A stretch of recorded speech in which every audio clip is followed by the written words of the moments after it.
This podcast is brought to you by Dynapack. Welcome to part 1 of the AsphaltPro magazine podcast mini-series for mental health, wellness, and suicide prevention. I'm magazine editor Sandy Lender and your host for this mini-series. In this 3-part podcast, we'll explore ideas for incorporating a mental health wellness component in your safety program. AsphaltPro is honored to expand the conversation around this important topic and to bring Ajax Paving's Vince Hafeli to the podcast for that purpose. Let's begin part 1 of this 3-part podcast, getting a feel for what Vince has seen in the asphalt subset of the construction industry regarding suicide in construction and the atmosphere around mental health wellness. I'd like to start talking specifically about breaking down barriers to the conversation. And that's, kind of in our sector of the industry.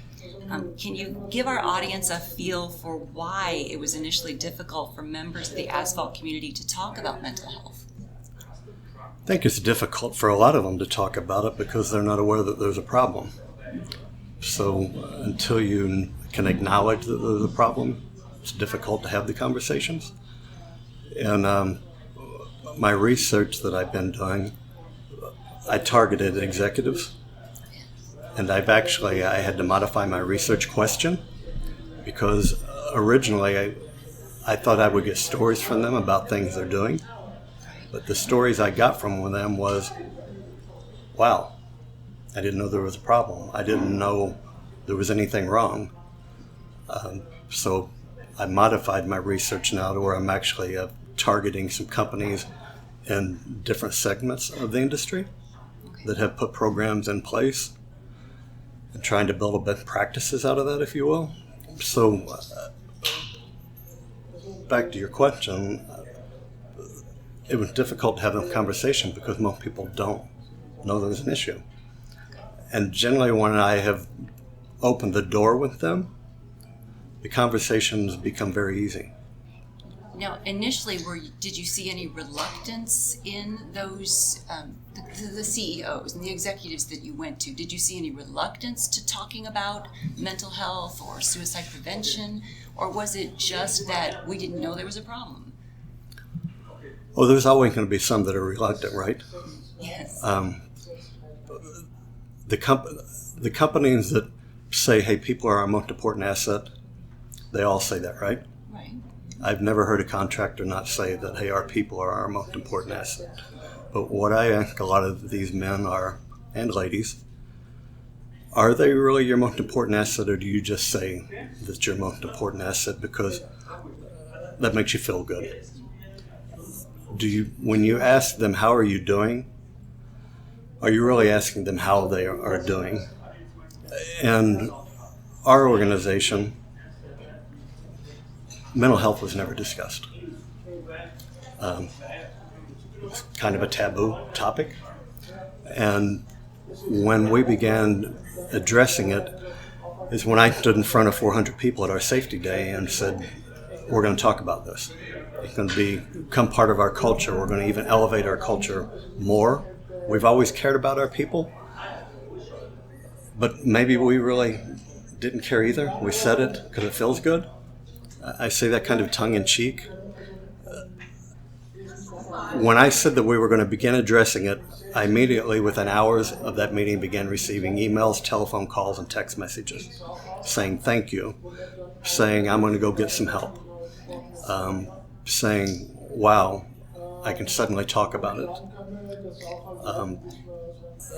The conversation has to begin at the top and come down. It can't begin at the paving foreman level. Because the paving foreman, he's living in the culture that was created by the executives. Until the executives say we're going to address and change our culture, the culture will remain status quo.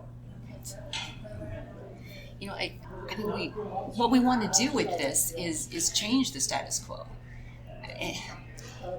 So how do we make it so that the paving foreman can come forward and can be the person who speaks up? I think you did what we did at my company. I stood in front of everyone and said we would do it. And when I did that, again, the message came in from people thanking me. And within hours of that meeting ending, a project manager that was riding with the project superintendent back to Tampa. They had a conversation about needing some help. So the project manager initiated the conversation because he said, "Hey, I think you've been struggling for a long time. I just didn't know what to do about it. But now I feel like I can ask you this." And so he did. And that superintendent went and got some help, of which the company paid for.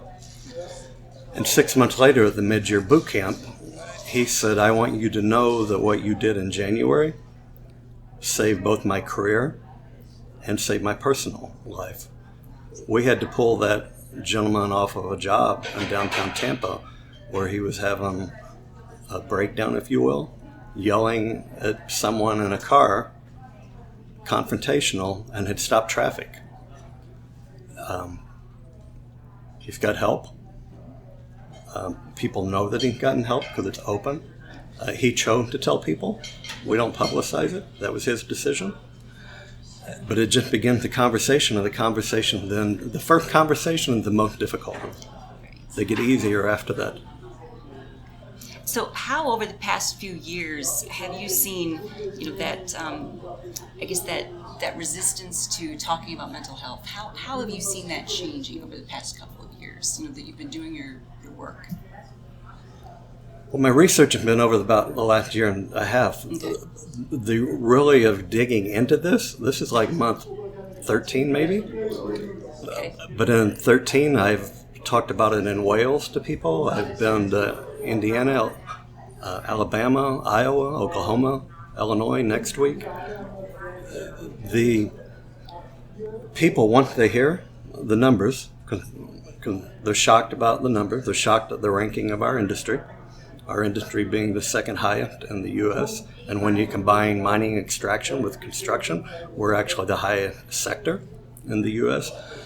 So once they know that, you get the question, what do we do? What's the next step? What does it look like? Where do we go? Not from everybody, but I've not been laughed off of any stages. I can tell you that the email I received about the talk last week in Alabama from Mel there, the association director, he said, in 20 years, I've never heard an audience be that quiet. And in 20 years, I've never seen a speaker have a standing ovation. He also shared with me that he had a conversation with a business owner later that evening that said that talk was very uncomfortable. It was difficult to listen to. I don't know anyone this has ever happened to. One of his employees that was with him said, "What if I went to tell you that I sat on our property a few years ago going through a divorce with a gun inside my vehicle, contemplating what I was going to do?" Suddenly now the owner knew someone, and he didn't before that. And he found out because of the conversation. So we just have to keep the conversations going, and the change will happen. And these guys out there, they need this. I've not been to a place where I've given a talk yet that I've not sat with an adult male, typically the baby boomer males, where they've not sat and shed tears and wanted to tell the stories in their lives. Well, it's important. We've got to help these people. Yeah. So I want to ask you, about, and you said, he said the conversation was uncomfortable. And so what kind of arc are you seeing in that comfort level? Are you seeing more people show more comfort in discussing this, more willingness to discuss mental health, wellness of their employees? I guess I run in two different circles. I've kind of got this national circle I've been running in, so it's hitting places to where the topic never hit before. So there, it's kind of shock and awe. Yes. I tell people that, hey, I told my story July 16th of 2021 to 16 people. And my story is that in '07, I was going to take my life. And for 14 years, I never shared that with anyone. 3 people knew, my ex-wife now and my son. And I tell people that as I told my story to the 16 people in that room, it was just silence. You could have heard a feather hit the floor. There was no conversation, there was no dialect, there was just simply me talking. I wasn't preaching, I was just talking. And when I was done, they all got up and they left. Nobody said, hey, if you ever need anything, let me know. Call me if you need someone to talk to. And I tell people that I don't hold any ill feelings against any of them. I get it. For 14 years, I couldn't talk about it, so how could I expect them to talk about it after 4 minutes? But now some of those people of that 16 are involved in organizing some suicide walks that were done. One gentleman in our office, he's one door down, and until we began having the conversation, I never knew his father took his life. The gentleman 2 doors to the left, I never knew that he lost several military buddies to suicide, and he also lost some family members to suicide. I never knew the lady down at the other end of the hall once stopped her mother and had lost several family members. So once we began having the conversation, I mean, that's the other circle I run in, my intimate one, if you will. But then we began organizing the statewide walk in Florida, where we brought in Hubbard Construction, we brought in Duval Asphalt, and CWR Contracting, the South Florida Engineers, the Des Moines group, the Asphalt group. And in our first meeting in that group, the conversations weren't that deep and that meaningful.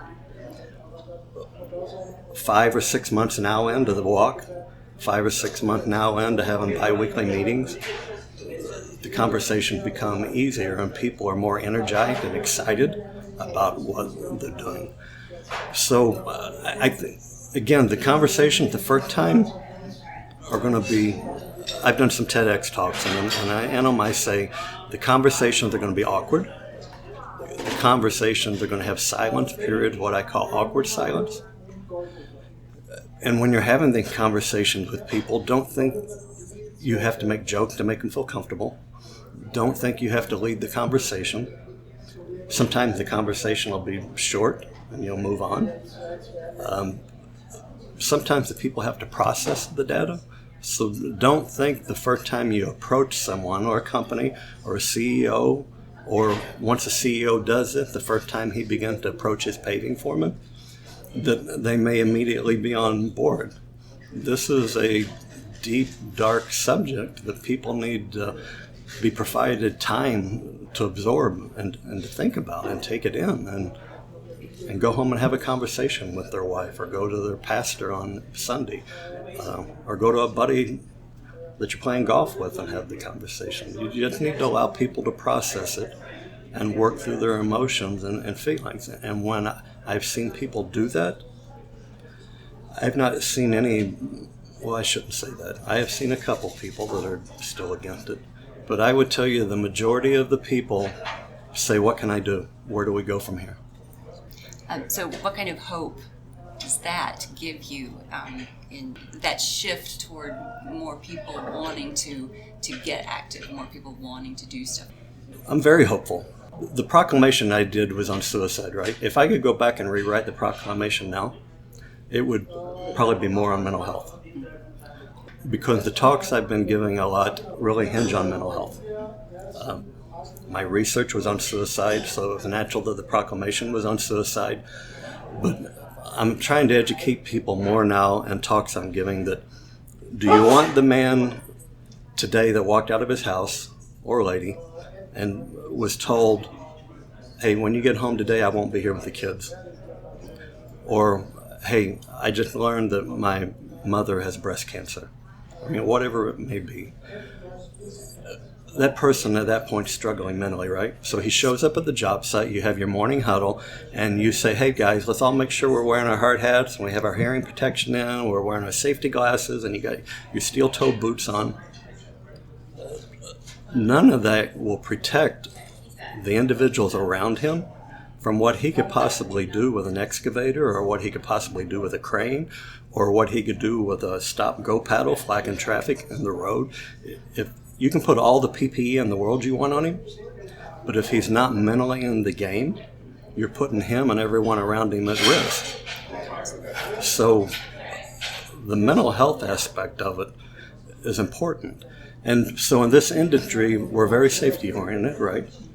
So I'm hopeful that when people understand that there's a link between the mental and the physical, and the mental is probably more powerful than the physical, that will help us move the needle.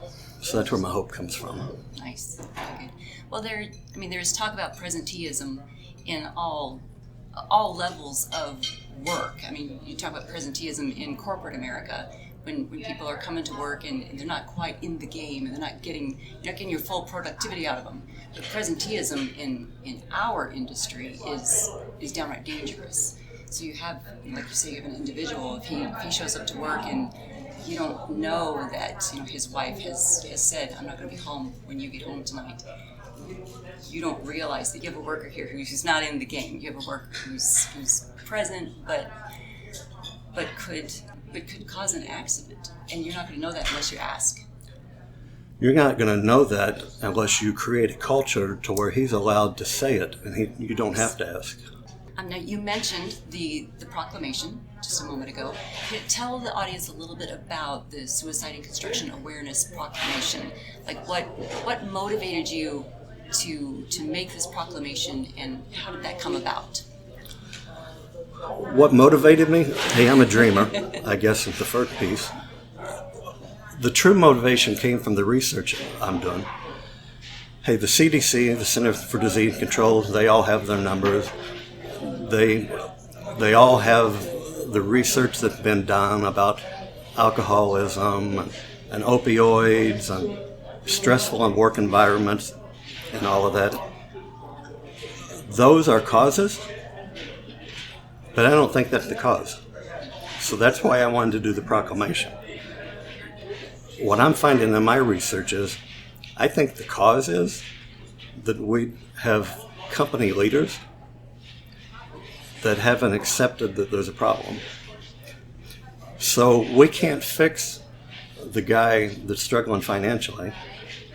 We can't fix the guy that may be drinking excessively because he's been injured until we create an environment to where people can express those feelings and no concerns.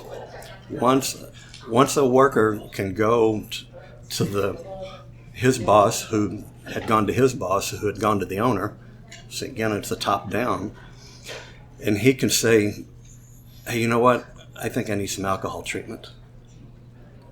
And the company says, God, I love you told me that. Let's do it. Let's fix it. Let's help you. So the proclamation was my way of getting industry leaders. And the leaders were all over the board. Some people asked me, why did you pick the people you picked? Because I had engineers, I had equipment manufacturers, I had national construction organizations, I had state of Florida construction organizations, I had government officials from the Department of Transportation, I had trade association leaders from ARTBA and from NUCA and different places. My goal from the proclamation is that they're going to go back to their organizations. I was just at the NUCA, their meeting here 2 hours ago. He wanted me to come in because all the state directors were there so I could talk to them to filter the word down. So the goal of the proclamation is to get the leaders in our industry to acknowledge there's a problem, to talk about the problem, so that they can then get their subsector of the contractors that work under NUCA and the contractor that work under ARTBA. Those owners will then talk to their people and they will transform their cultures. So that I have a bad habit of going all the way to the top and going backwards. So I went to what I thought was the top to get them to buy in. I think how powerful would it be if we could get the Association of Equipment Manufacturers to rewrite their manuals a little bit. When you buy a piece of equipment, it got all the safety in there about seat belts and operational safety and everything. I mean, I talked to Jamie Roush with this general manager of Dynapack America. I said, what if every piece of equipment you sold came with 4 toolbox talks about mental health? So when you got the piece of equipment and you got it, there was a toolbox talk that came with it. I said, what if we could get AEM to say, hey, we're going to change and we're going to get all manufacturers to have something in there, not only about seatbelts, but something in there about mental health, about mentally making sure the guys are there. So that's why I had the equipment manufacturer there. I wanted the engineers there because I think they're out on the jobs inspecting and watching our people, and they can probably see changes in people more readily than maybe we can. So that's why I wanted the engineers there. The DOT, when they heard I was doing this in Florida, they actually reached out to me. They said, we have a suicide problem. They said, I'm sure you've heard of all the deaths off the Skyway Bridge. So we want to get involved and see how maybe we could change that. So a long answer to you, why did I want the proclamation? Because I wanted to change it from the top down, and I think all the people that are in there can make a huge national impact. It's been a pleasure talking with Vince Hafeli today. I hope everyone listening in has picked up something they can use in their companies to expand the conversation around mental health wellness and suicide prevention. I want to encourage you again to follow Vince on LinkedIn. You can find his company online at www.ajaxpaving.com or on Facebook at Ajax Paving Industries of Florida. Be sure to visit the AsphaltPro.com/suicide prevention to read and sign his Suicide in Construction Awareness Proclamation. If you or a colleague needs immediate help, the Suicide and Crisis Lifeline has licensed counselors standing by at all times to speak with you. Please call or text 988. Thank you for tuning in, and thank you for your willingness to share this podcast and conversation with others.